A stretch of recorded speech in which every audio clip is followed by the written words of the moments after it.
Hi, my name's PJ, and welcome to our short presentation. Have you ever wondered how the rich keep getting richer while broke people stay broke and the middle class seems to be shrinking? Well, this isn't nearly as mysterious as it may appear when you examine the specific differences in how broke people, the middle class, and the rich spend their money. Now, this is such a simple concept, yet so profound, it nearly knocked me out of my chair when I finally understood it. I'm going to show you exactly how the rich spend their money, and you can evaluate for yourself why they keep getting richer and the broke keep getting broker, and why the middle class remains so stressed out. Now, to get started, I'd like to review some financial terms we'll be using during this presentation. The terms that you need to be familiar with are cash flow, which means money you bring in, expenses, which means money you spend, assets. Now, this is the most confusing one. You're probably familiar with the traditional definition of an asset, which is something you own or have equity in. However, back in the 1990s, Robert Kiyosaki introduced us to a new definition of an asset in his groundbreaking Rich Dad, Poor Dad series of books. Robert taught us that an asset is something that pays you, and that's the definition we'll be using here.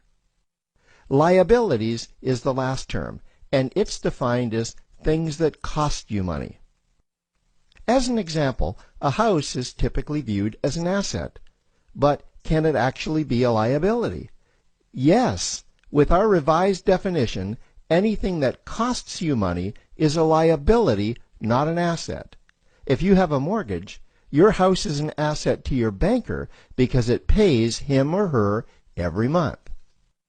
But could a house also be considered an asset to you? Yes, in the right circumstances it could, when it pays you money. Let's say you buy a house and you rent it out, and it paid you a positive cash flow every month after all expenses. That would then be considered an asset. Now, one more time with the terms, just to be very clear before we continue. Cash flow is money you make. Expenses, that's money you spend. An asset pays you, and a liability costs you. Now let's take a look at how broke people spend their money. Now, when I say broke people, I'm not referring to the destitute. I'm speaking about that large portion of our society that lives from paycheck to paycheck and who never seem to have any money. In fact, most times there's more month left at the end of their money, and I'm sure many of you can relate to that group. On payday, broke people buy what I'm going to call stuff. Well, what's stuff? Well, that's inexpensive things that people buy that they don't really need to survive. You go into someone's house and you can't find any counter or tabletop space in the whole house because of all the stuff on it. Their house and their cars are full and cluttered with stuff. Well, where do they get all this stuff? They buy it at the flea market, at the garage sale, at the dollar store, at the craft show. So cash flow comes in and then it goes straight out the expense column to buy stuff. You see, broke people never really educate themselves on assets and liabilities. They justify buying all of this stuff by claiming that it costs so little. But over the years, it's all they ever have. The problem is their cash flow never produced or created more cash flow. Now, please understand, I'm not undermining or taking any shots at this or any group. I just see a lot of financial difficulty out there, and it really doesn't need to be that way. Creating wealth isn't a mystery, it's a formula. The only reason someone doesn't create wealth is because they either don't know the formula or they don't apply the formula. Now let's take a look at the middle class. The middle class is the group that society mistakenly thinks are rich. They're not. Yes, they typically earn a six-figure income, and many of them appear rich, but it's what they buy with their money that keeps them prisoners of the middle class. What they typically buy are liabilities. Remember the definition of a liability? Things that cost you. By buying liabilities, the money gets pushed up and out their expense column. Liabilities are items like cars, boats, houses, airplanes, credit card debt. Now let's see just how this happens. The middle class gets a nice paycheck, let's say $10,000 for the month. They then split that down the middle and they pay their monthly expenses with half, and with the other half they make a down payment on a new car. The car costs $5,000 down, and after they add on the insurance and the maintenance, that liability now costs $1,100 new dollars every single month. A few months go by and they want a boat, then a vacation home, a Rolex watch on their credit card, a vacation on their credit card, and before you know it, their liabilities have raised their expense levels to near or above their income levels. They actually spend equal to or more than they make, meaning that they have to go to work and make a certain amount of money every single month just to cover their liabilities. The other important issue with both broke people and the middle class is that normally all of their cash flow is dependent on their own effort, meaning that they've educated themselves to exchange their knowledge and expertise for someone's money. Also, the money they earn is usually the highest taxed form of income. Here's an example. An attorney is knowledgeable about law, so people pay him or her in exchange for that knowledge on an hourly basis. The problem here is that if the attorney isn't sharing that knowledge with a client, then the attorney isn't making any money. This causes lots of stress and anxiety in their lives, and if you ever ask them to take an afternoon off to play golf with you, well, they very rarely can because of how much money it'll cost them to take that time off. On the surface, life's pretty good.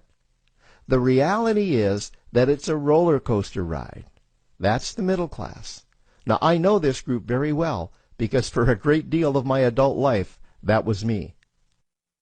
Now let's take a look at how the rich people spend their money. Rich people acquire assets. Again, an asset is something that pays you. If you want to become rich, buy assets that earn you more money. The money cycle looks like this.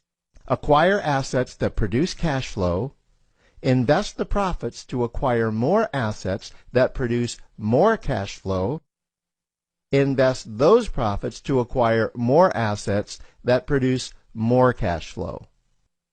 The rich spend their money and acquire things that produce more money. Here are a few examples of assets that produce more money. Investments are the obvious ones: stocks, bonds, real estate. Education is another asset.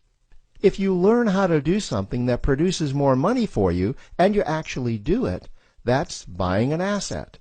There's a great quote that goes, "If you think education is expensive, you should see how expensive stupidity is." Another example of assets you can acquire that pay you are cash-generating opportunities, especially those opportunities that can create a passive cash flow. Passive meaning that once you build it up, the money continues to flow whether you're still building it or not. Here's a small example. Let's suppose you bought a pinball machine and you put it in a barber shop, and you don't spend any of the profits. You save them until you can buy another pinball machine and put it in another barber shop. This, by the way, was Warren Buffett's first business. If you don't know who Warren Buffett is, he's one of the top 2 richest men in America.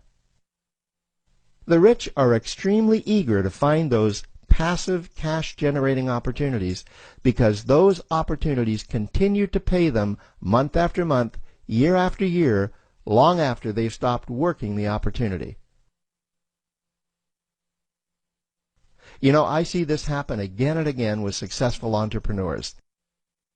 They find a passive cash flow stream that they build up, and it continues to pay them month after month, year after year. They then take those profits and multiply them in another passive cash-generating opportunity, and then again in another. In conclusion, here's what I've learned over the years. You can't find these passive cash generating opportunities unless you're open to hearing about them. Then, once you find them, you must be willing to see what fits you and then act. Now, the reason I say this is that I once answered a hokey little ad that I ended up generating 7 figures from, simply because I answered that ad and then took action. These opportunities are out there. You just need to find them. You also must be opportunistic enough that when the right situation does present itself, you don't miss it.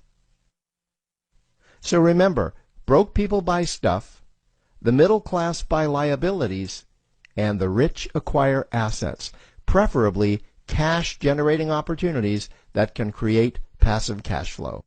They then take that cash flow and invest it in another asset that produces more cash flow. That's the wealth creation formula.